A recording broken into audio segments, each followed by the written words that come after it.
Two verticals ఉంటాయి. One is an Atal tinkering lab, ఇంకోటి వచ్చేసి Atal incubation centres. Atal tinkering lab for the schools, Atal incubation centres for the engineering colleges, degree colleges. So ఇందులో school funding వచ్చేసి ఒక 20 lakhs వస్తుంది మొత్తం materials వాటికి. అదే ఇంజనీరింగ్ కాలేజెస్కి వచ్చేసి ఒక 10 years ఇస్తారు, ఒక 5 years ఆఫ్ టైం పీరియడ్. ఇలా మొత్తం 2 programs అటల్ ఇన్నోవేషన్ మిషన్ వాళ్ళు ఇనిషియేట్ చేస్తారు ఇంకా 2017. దానికన్నా 2016లో పైలట్ ప్రాజెక్ట్ కింద కొన్ని ప్రోగ్రామ్స్ అన్ని చేసి ఒకే సక్సెస్ రేట్లు ఉన్నాయని చెప్పి దీన్ని అటల్ టింకరింగ్ ల్యాబ్ని ఇనిషియేట్ చేయడం జరిగింది. ఈ అటల్ టింకరింగ్ ల్యాబ్ ఫస్ట్ మన కృష్ణా జిల్లా లాస్ట్ అంటే ఓల్డ్ కృష్ణాలో తీసుకుంటే ఏపీఎంఎస్ మధ్యలో పర్వ అని చెప్పేసి ఒక స్కూల్ ఉంది ఎంపీగూడెం దగ్గర, అరౌండ్ అటువైపు అనమాట. Next Kampalgudem, APMS Kampalgudem. Idea submissions చేస్తున్నాం. సెంట్రల్ గవర్నమెంట్స్ నుంచి ఫండింగ్ వస్తుంది. ఒక ఐడియాకి 10,000 rupees మన స్కూల్లో అవుతున్నాయి కదా, 10,000 rupees. ఐడియా సెలెక్ట్ అయితే ఆబ్వియస్లీ ఫండింగ్ అనేది వస్తుంది. సో అవంతా కూడా టెక్నాలజీలో వన్ ఆఫ్ ద పార్ట్. అందులో మనం ఏం చేస్తున్నాం అంటే ఫిజిక్స్ రిలేటెడ్గా ఉండే ప్రాజెక్ట్స్ కొన్ని చేస్తున్నాం, ఇంజనీరింగ్ రిలేటెడ్గా ఉన్న ప్రాజెక్ట్స్ అంటే కాసేపు రియాలిటీ మాట్లాడుతున్నాం, తర్వాత మనం చెప్పాల్సింది చెప్తానండి చేస్తున్నాము. So that is the one of the stream అనమాట. ఆ స్ట్రీమ్లోనే వర్క్ అంతా జరుగుతుంది. అండ్ మోర్ ఓవర్ డ్రోన్స్ మీద ఒక స్టూడెంట్ వర్క్ చేయాలనుకుంటే హీ కెన్ డూ ఇట్. మీరు ఎప్పుడు కూడా ఎక్కువ స్కూల్ లెవెల్లో అవ్వచ్చు, ఇంజనీరింగ్ కాలేజ్ లెవెల్లో అవ్వచ్చు, ఎక్కడ చూసినా రోబోటిక్స్ అనే వర్డ్ని మాత్రమే విన్నారు తప్ప రోబోటిక్స్ ఉందా లేదా స్కూల్లో, రోబోట్స్ మీద పిల్లలు ఏమైనా నేర్చుకుంటున్నారా లేదా అనే ఒక వర్డ్ని మీరు విన్నారు తప్ప ఎలక్ట్రానిక్స్ నేర్చుకుంటున్నారా లేదా, నో. ఎంబెడెడ్ సిస్టమ్స్ నేర్చుకుంటున్నారా లేదా, నో. డ్రోన్స్ నేర్చుకుంటున్నారా లేదా, నో. ఆర్టిఫిషియల్ ఇంటెలిజెన్స్ రిలేటెడ్గా ఇప్పుడు డిస్కషన్ వస్తుంది కాబట్టి మీరు వింటున్నారు. ఐఓటీ నేర్చుకుంటున్నారా లేదా, నో. ఎన్విరాన్మెంట్ రిలేటెడ్గా ఉంటే ఏదైనా ప్రాజెక్ట్ చేస్తున్నారా అంటే నో. రోబోటిక్స్ అనేది ఒక సిమిలర్ వర్డ్ అయిపోయింది. రోబోటిక్స్ ఉంటే గొప్ప, కానీ ఆ రోబోటిక్స్ ఎక్కడి నుంచి వచ్చింది, దేర్ ఇస్ నో ఆన్సర్. మళ్ళీ దానికి కూడా బేస్ ఉంటుంది కదా. ఇప్పుడు స్కూల్ పెట్టమని క్లాసెస్ ఉంటాయి. ఒక రోబోటిక్స్కి అచీవ్ అవ్వాలి అంటే దానికి కూడా ఒక పాత్ ఉంటుంది. బట్ ఆ పాత్ ఎవరు కూడా ఇప్పుడు డిస్కస్ చేయలేదు. డైరెక్ట్గా రోబోట్ ఉందా, ఆ రోబోట్ ఉంటే ఓకే చేస్తాం. Okay. So and robotics, microcontroller boards, aeronautics, space exploration, 3D printing, ఇలాంటి కైండ్ ఆఫ్ యాక్టివిటీస్ అన్నీ కూడా ఈ ఏటీఎల్ ల్యాబ్లో చేసుకోవచ్చు. ఇప్పుడు మన స్కూల్లో ఫస్ట్ నేను వచ్చినప్పుడు నాకు ప్రపోజల్ పెట్టింది మొత్తం ల్యాబ్లన్నీ మన స్కూల్లో పెట్టేద్దామని చెప్పేసి డిస్కషన్ పెట్టారనమాట. సరే సార్ మంచిగానే చెప్పారు, I'm ready to do it.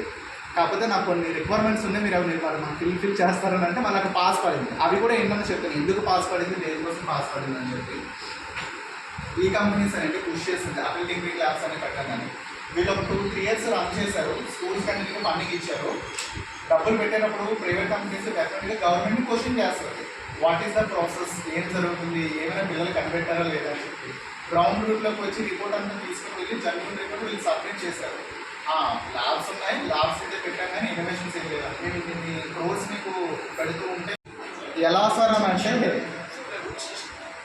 ప్లాంట్స్కి ఏదైతే రూట్స్ ఉంటాయి కదా, రూట్స్ త్రూ అక్కడి నుంచి వచ్చి వేవ్స్ని క్యాలిక్యులేషన్ చేసి వేవ్స్లో వాటర్ కావాలన్నప్పుడు అవి ఇచ్చే సైన్ ఆఫ్ వేవ్ ఏంటి, సన్లైట్ హెవీ అయితే అది ఇచ్చే సైన్ ఆఫ్ వేవ్ ఏంటి, డిఫరెంట్ అల్గారిథమ్స్ అవి యూజ్ చేసి ఈ ఆర్టిఫిషియల్ ఇంటెలిజెన్స్ రిలేటెడ్గా గూగుల్ వాళ్ళు టూలిప్తో ఇంటరాక్ట్ అయ్యారు. సక్సెస్ అయ్యింది. ప్రాజెక్ట్ ఎందుకు షట్ డౌన్ చేస్తారు ప్రజెంట్ లేదు. అదే మన లాస్ట్ టైం ఇప్పుడు ఫేస్బుక్ వాళ్ళు ఒక రోబోట్ తయారు చేస్తే అదేదో సమ్ ప్రాపర్గా అప్రోచ్ అవ్వట్లేదు అని చెప్పి ఆ ప్రాజెక్ట్ ఎలాగైతే షట్ డౌన్ చేస్తే దీంట్లో షట్ డౌన్ చేస్తారు. ఇట్ కెన్ ఇంటరాక్టబుల్ అనమాట.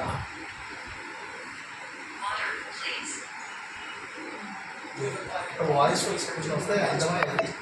సో డైరెక్ట్గా ఇంటరాక్ట్ అవ్వచ్చు. ప్లాంట్తో మీరు డైరెక్ట్గా మాట్లాడవచ్చు, ఇంటరాక్ట్ అవ్వచ్చు. అది వాటర్ కావాలంటే అది వాటర్ అడుగుతుంది, మీరు వాటర్ పోసిన తర్వాత మళ్ళీ ఏమైనా రిక్వైర్మెంట్స్ ఉన్నా చెప్తుంది. దానికి ఒక అల్గారిథం రెడీ చేస్తారు. మీరు యూట్యూబ్లోకి వెళ్ళి టూలిప్ కొడితే వస్తుంది. ఇది ఆ సెంటెన్స్ బ్యాక్గ్రౌండ్ జరిగే స్టోరీ అంతా కూడా మీకు యూ కెన్ అండర్స్టాండ్ అనమాట.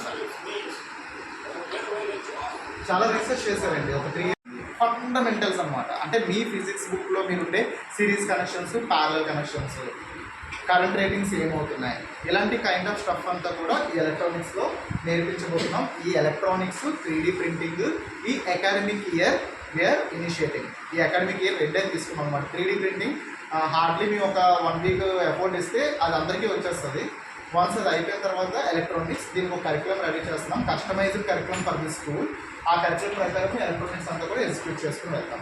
వన్స్ దీని మీద ఐడియా వచ్చిన తర్వాత ఎంబెడెడ్ సిస్టమ్స్, సార్ ఏంటి సార్ ఎంబెడెడ్ సిస్టమ్స్ బోర్డే టంగ్ ట్విస్ట్ అవ్వట్లేదు అంటే సింపుల్ ఏంటి, washing machine is called an embedded system, AC is called an embedded systems. Embedded system means అందులో ఒక బ్రెయిన్ ఉంటుంది అంతే, ఒక పని చేసే బ్రెయిన్. ఏముంది, మీరు వాషింగ్ మిషన్ ఆన్ చేయగానే 45 minutesలో క్లాత్స్ ఎలా వాష్ చేయాలని చెప్పి ఒక టైమర్ పెడతారు, అదే ఉతికేస్తుంది, అదే ఎంత సర్ఫ్ కావాలంత వేసేసుకుంటుంది, అదే వాష్ చేస్తుంది, అదే డ్రై చేసేస్తుంది, అదే జాడించేసి మొత్తం బయటకి ఇచ్చేస్తుంది. ఎలా జరుగుతుంది ఇదంతా? చేసుకోవాలని ఎంబెడెడ్ సిస్టమ్స్. అలానే ఏసీ తీసుకున్నారు అనుకోండి, ఏసీ మీరు ఒక సర్టెన్ టెంపరేచర్ పడుతుంది, ఆ టెంపరేచర్కి పెరగదు తగ్గదు, అలా మెయింటైన్ అవుతూ ఆ కూలింగ్ మెయింటైన్ చేసుకుంటూ వెళ్తుంది. ఎలా జరుగుతుంది? Embedded systems. ఈవెన్ మీ మొబైల్ కూడా ఒక ఎంబెడెడ్ సిస్టమ్. అంటే ఎలక్ట్రానిక్స్ రాకుండా ఎంబెడెడ్ని లెర్న్ చేయాలి.